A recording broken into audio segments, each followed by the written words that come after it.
Hey, welcome to Be Love Designs, where every stitch makes a statement. My name is Ronnie, and I'm going to teach you how to do needlepoint.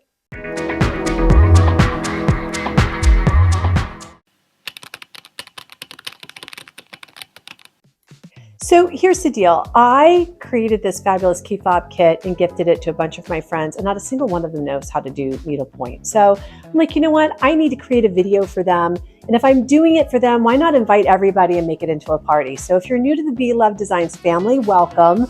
I will forewarn you that I am a little bit cheeky, a little bit naughty, and very adult. So I promise you're going to have fun, but you have been forewarned. So this is what I'm going to do. I'm going to teach needlepoint using this particular design. I'm going to show you how to start and stop your project. I'm going to teach you the Continental stitch, which is a great beginner stitch.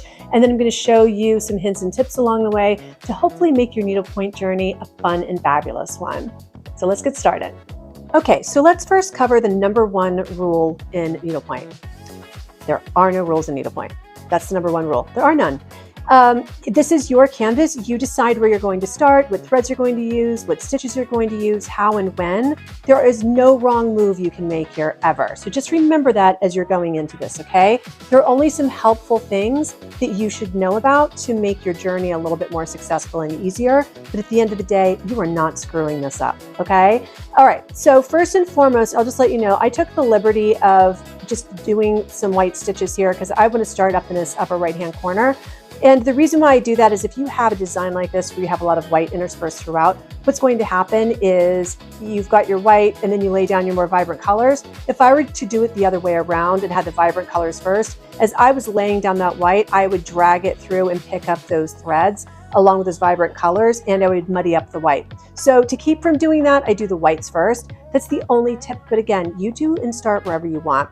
The other thing that I'm going to recommend that you do too is if you're right-handed, that you start in an upper right-hand corner for whatever section you're going to be working in. If that were the heart, it would be up here. If it were this square here, I would start up here, I would start up here. Likewise, if you are left-handed, I would recommend that you would start in a lower left-hand corner. Again, that would be this left, that would be this left, and this heart would be this lower left. And if you were thinking about this one, I would start right down here on this left. And then what you would do is you would work your way towards the right and up. And likewise, up here at the right hand, we're going to work towards the left and down. Okay, so we're going to start, I've threaded my needle. We're going to start with this green thread and we're going to put it up in this upper corner. Before we begin though, we need to tie what is called a waist knot in our threads. We're going to put a little knot at the end of our thread, like that. Really super easy. And since we're starting in this upper corner, what we're going to do is bring our waist knot to about this place, about an inch away from our starting area. The whole point of doing that is eventually what's going to happen is we're going to cover and secure that thread on the back half with our stitches to secure it. So this is a good place to do that because what we're going to do is we're going to start in this upper right hand corner. Let's zoom in so that we can see. There we go. Here, I'm really close.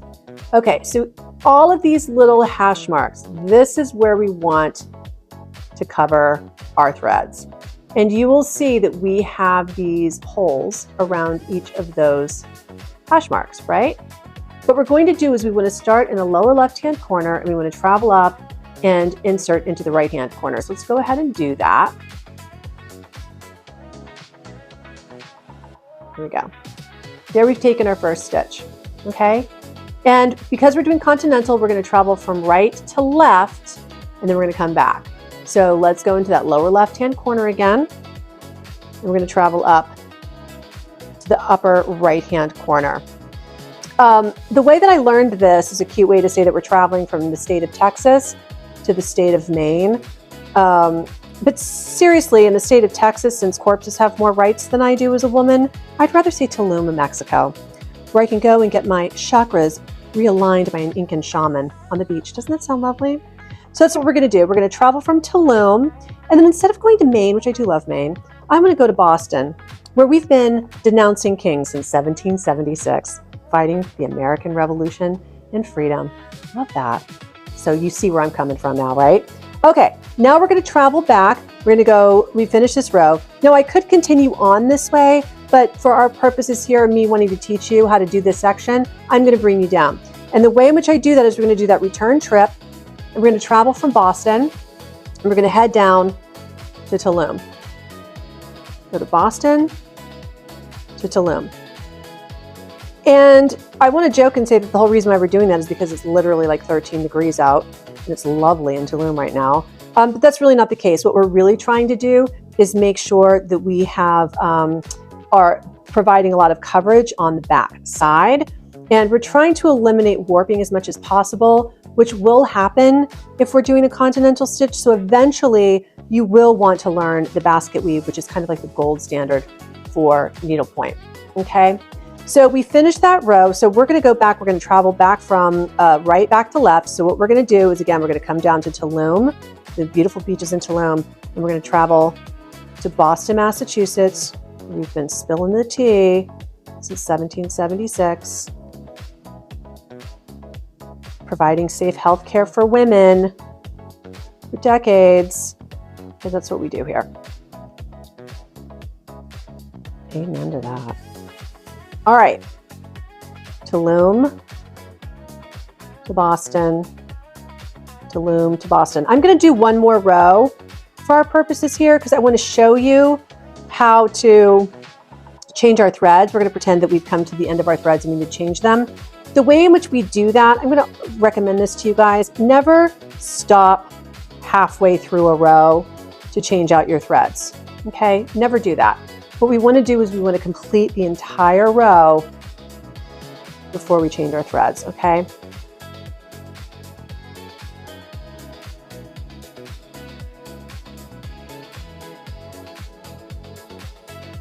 So we want to come to the end of our row to switch out our thread.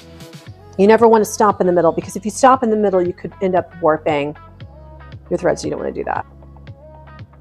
So let's say that we've come to a complete ended section and we need to secure our threads and replace our thread. So what we need to do is we're going to secure our thread on the back of our piece by running our needle back behind through a couple of stitches to secure it. And that's all we need to do. Let's go ahead and cut that off. So now that's secured and we don't have to worry about it. Now this you can see is our waist knot. We can go ahead, we can get rid of that now. Put that away. And there we are. Now let's go ahead and get more thread. Now what is great about this is because we have some stitches down, I don't have to use another waist knot. I can go ahead and secure my new thread into the back of this section and I'll show you how now. So now we're looking at the back of this piece, and to start, I would just do what I did to secure it. I would run my needle through the back. Oh, don't catch the needle through the back of a few threads. Don't pull it all the way out, it'll stay secure. Here's a tip for you. You can go vertical, run your needle horizontal, but never run it diagonal. Doing so will warp your threads and warp your canvas, okay? Just make a note of that. Now let's flip this over and we'll continue on. Now that we're in the front of the section again, we're going to start with that upper row, traveling from right to left, which means we're going to be running from Tulum. Be careful not to pull your thread out. We're going to run from Tulum up to Boston. And we're going to continue with this row. And we're going to keep going until we get to that next flag section, and then we'll run back again from Boston to Tulum for the return trip.